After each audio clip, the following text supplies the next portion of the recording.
Guys, അപ്പോൾ ഇന്നത്തെ video എന്നത് നമ്മുടെ ഡീമൺ സ്ലെയർ ആനിമിയിലെ സെനിറ്റ്സുവിനെ കുറിച്ചാണ് നോക്കാൻ പോകുന്നത്. ആരാണ് സെനിറ്റ്സു, സെനിറ്റ്സുവിന്റെ പവേഴ്സ് ആൻഡ് എബിലിറ്റീസും തുടങ്ങിയ കാര്യങ്ങളൊക്കെ ഈ ഒരു വീഡിയോയിലൂടെ നോക്കാം. വീഡിയോയിലേക്ക് പോകുന്നതിന് മുമ്പ് വീഡിയോ ഹൈപ്പും ലൈക്കും ചെയ്ത് ഒന്ന് സപ്പോർട്ട് ചെയ്തേക്ക്. അപ്പോൾ ഒട്ടും തന്നെ സമയം കളയാതെ ഡയറക്റ്റ് വീഡിയോയിലേക്ക് പോകാം.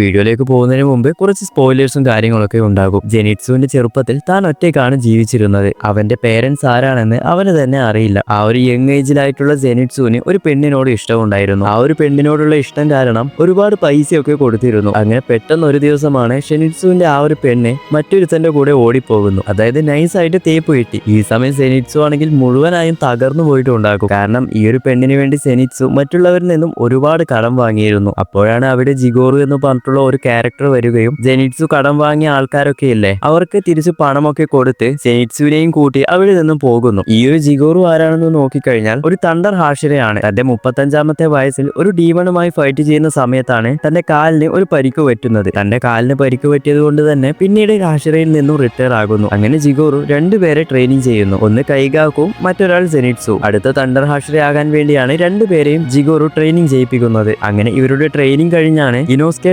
ടാൻജിറോ, നെസുക്കോ ഇവരെയൊക്കെ കണ്ടുമുട്ടുന്നത്. പിന്നീട് നല്ല ഫ്രണ്ട്സ് ആവുകയും ചെയ്യുന്നു. ഒരു സമയത്ത് നമ്മുടെ ടാൻജിറോ തന്റെ പുറകിലുള്ള ആ ഒരു പെട്ടിക്കുള്ളിൽ തന്റെ ജീവനേക്കാൾ വിലപ്പെട്ടിട്ടുള്ള ഒന്നുണ്ട് എന്ന് പറഞ്ഞിരുന്നു. ഇത് മനസ്സിലാക്കി സീരീസിന്റെ ഒരു ഘട്ടത്തിൽ നമ്മുടെ ഇനോസ്കെ ആണെങ്കിൽ ആ ഒരു പെട്ടിക്കുള്ളിൽ ഡീമൺ ഉണ്ടെന്ന് മനസ്സിലാക്കി നമ്മുടെ നെസുക്കയെ അറ്റാക്ക് ചെയ്യാൻ വേണ്ടി വരുമ്പോൾ നമ്മുടെ സെനിറ്റ്സു ആണെങ്കിൽ അത് പ്രൊട്ടക്ട് ചെയ്യുന്നുണ്ട്. പല ആൾക്കാർക്കും സെനിറ്റ്സുവിന്റെ ഫേവറേറ്റ് സീനിലൊന്ന് ഇതായിരിക്കും. അതുപോലെ സെനിറ്റ്സുവിന്റെ ഹെയർ കളർ നോക്കിക്കഴിഞ്ഞാൽ യെല്ലോ ആൻഡ് ഗോൾഡ് കളറിലാണ് നമുക്ക് കാണാൻ സാധിക്കുന്നത്. എന്നാൽ സെനിറ്റ്സുവിന്റെ ഫസ്റ്റ് ഹെയർ കളർ ബ്ലാക്ക് ആയിരുന്നു. നമ്മുടെ ജിഗോറു ട്രെയിനിങ് ചെയ്യുന്ന സമയത്ത് നമ്മുടെ ജെനിറ്റ്സു ആണെങ്കിൽ പേടിച്ച് ഒരു മരത്തിന്റെ മുകളിൽ കയറുന്നുണ്ട്. നമ്മുടെ ജെനിറ്റ്സു ആണെങ്കിൽ ജിഗോറുവെ ഒരു മാസ്റ്ററായി കാണാതെ തന്റെ ഗ്രാൻഡ് പേ പോലെയാണ് ജെനിറ്റ്സു കണ്ടിരുന്നത്. അങ്ങനെ മരത്തിൽ കയറിയ സെനിറ്റ്സുവിന്റെ മുകളിൽ ഒരു തണ്ടർ വീണതിന് ശേഷമാണ് ജെനിറ്റ്സുവിന്റെ ആ ഒരു ഹെയർ കളർ യെല്ലോ ആയി മാറുന്നത്. അതുപോലെ ജെനിറ്റ്സുവിന് ഡീമൺസിനെ കാണുന്നത് പേടിയാണ്. അങ്ങനെ ജെനിറ്റ്സു പേടിച്ചാണെങ്കിൽ തനിയെ ഉറങ്ങും. ഉറങ്ങിയതിന് ശേഷമാണ് ആശൻ വേറെ ലെവലിലേക്ക് മാറുന്നത്. ഈ സമയം ജെനിറ്റ്സു ആണെങ്കിൽ തണ്ടർ ബ്രീത്തിങ്ങിന്റെ ഫസ്റ്റ് ഫോം യൂസ് ചെയ്ത് എല്ലാ ഡീമൺസിനെയും അങ്ങ് ഇല്ലാതാക്കും. ജെനിറ്റ്സു ഉറങ്ങിയതിന് ശേഷമുള്ള ഫൈറ്റ് ഒക്കെ നോക്കിക്കഴിഞ്ഞാൽ വേറെ ലെവലിലാണ് നമുക്ക് കാണിച്ചു തന്നത്. പൊതുവെ ജെനിറ്റ്സുവിന് ഗേൾസിനെ കാണുന്ന സമയത്ത്, പ്രത്യേകിച്ച് സുന്ദരിയായിട്ടുള്ള പെൺകുട്ടികളെ കാണുന്ന സമയത്ത് അവരോടൊക്കെ ഒരു ഇഷ്ടം തോന്നാറുണ്ട്. എന്നാൽ ഇപ്പോൾ ജെനിറ്റ്സു ആണെങ്കിൽ ട്രൂ ആയിട്ടും ഇഷ്ടപ്പെടുന്നത് നമ്മുടെ നെസുക്കോയാണ്. നെസുക്കോ ഡീമൺ ആയിട്ട് പോലും ജെനിറ്റ്സു ഒരുപാടധികം അവരെ സ്നേഹിക്കുന്നുണ്ട്. അതായത് മൂഗൻ ട്രെയിൻ ആർക്ക് എടുത്തു നോക്കിക്കഴിഞ്ഞാൽ അതിലെല്ലാവരും ഉറങ്ങുന്ന സമയത്ത് അവർ കൂടുതലായും എന്താണോ ആഗ്രഹിക്കുന്നത് അതൊക്കെ അവർ സ്വപ്നമായിട്ട് കാണാൻ തുടങ്ങും. അപ്പോൾ സെനിറ്റ്സുവിന്റെ ഡ്രീമിലാണെങ്കിൽ നെസുക്കോയുടെ കൂടെ നിൽക്കുന്നത് പോലെയാണ് നമുക്ക് ഇവിടെ കാണിച്ചു തന്നിട്ടുള്ളത്. ഇതിൽ നിന്ന് തന്നെ നമുക്ക് ഈ ഒരു കാര്യങ്ങളൊക്കെ കറക്റ്റ് ആയിട്ട് മനസ്സിലാക്കാനും സാധിക്കും. അതുപോലെ തന്നെ ഡീമൺ സ്ലേയർ കോർപ്സിലുള്ള എല്ലാവർക്കും ഒരു കാക്ക